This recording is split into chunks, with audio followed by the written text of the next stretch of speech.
Vi vil gerne forklare lidt om arbejdsmarkedspolitik. Arbejdsmarkedspolitikkens opgaver er at påvirke udbud og efterspørgsel på arbejdet på de enkelte delmarkeder samt på arbejdsmarkedet generelt. Og så vil vi gerne forklare lidt om arbejdsmarkedspolitiske instrumenter, som er inddelt i 4 grupper, som tager udgangspunkt i den måde, hvorpå man påvirker arbejdsmarkedet. Og det drejer sig om foranstaltninger, der øger mobiliteten og tilpasningen på arbejdsmarkedet, instrumenter, som sigter mod at påvirke efterspørgslen efter arbejdskraft, instrumenter, som sigter mod at påvirke udbuddet af arbejdskraft, og til sidst indgreb, som ændrer på spillereglerne på arbejdsmarkedet på de såkaldte institutionelle faktorer. Mobilitetsfremmede foranstaltninger er at udligne overskud og underskud på arbejdsmarkedet. Altså f.eks. overflytte arbejdskraft fra områder med stor arbejdsløshed til områder med mangel på arbejdskraft. Der er den geografiske bevægelighed, hvor at de vil hjælpe med flytning, og så er det den faglige bevægelighed, hvor de kan f.eks. styrke uddannelsessystemet ved at udbygge efteruddannelserne. Påvirkning af efterspørgsel på arbejdskraft. I en situation med meget arbejdsløshed kan det offentlige gå ind og forsøge at påvirke efterspørgslen. De kan f.eks. tilføje løntilskudsordninger for at øge efterspørgslen. Påvirkning af udbuddet af arbejdskraft. Det er, at det offentlige kan påvirke udbuddet af arbejdstimer. Hvis f.eks. arbejdsløsheden er for høj, og man derfor ønsker at reducere arbejdsstyrken.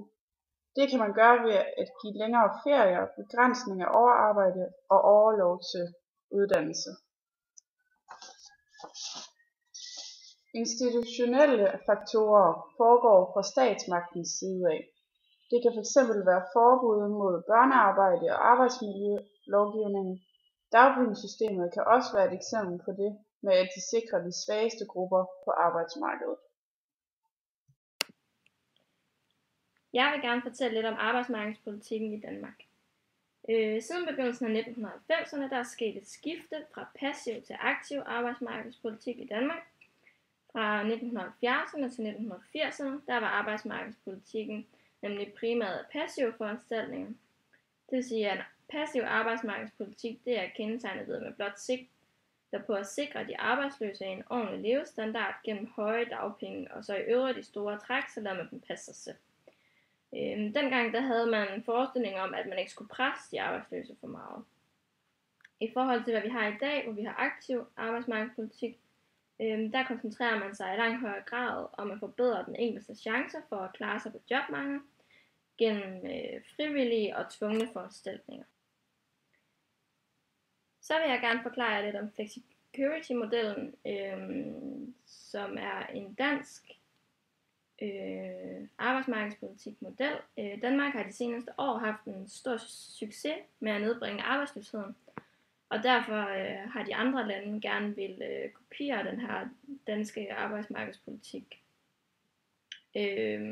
De har især haft meget fokus på de følgende forhold, I kan se på skærmen, som lav jobbeskyttelse, lemmelige fyringsregler i mange brancher, stramme rådighedsregler, globale dagpengeregler, høj kompensationsgrad for især lavtlønnet og aktiv arbejdsmarkedspolitik.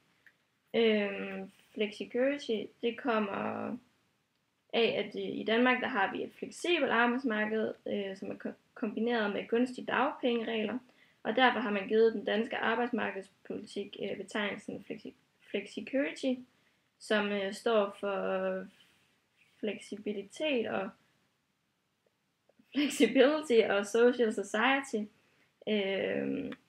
Og det kommer navnet så efter.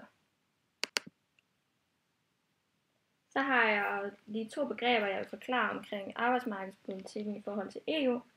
Og det ene, det er, at det indre marked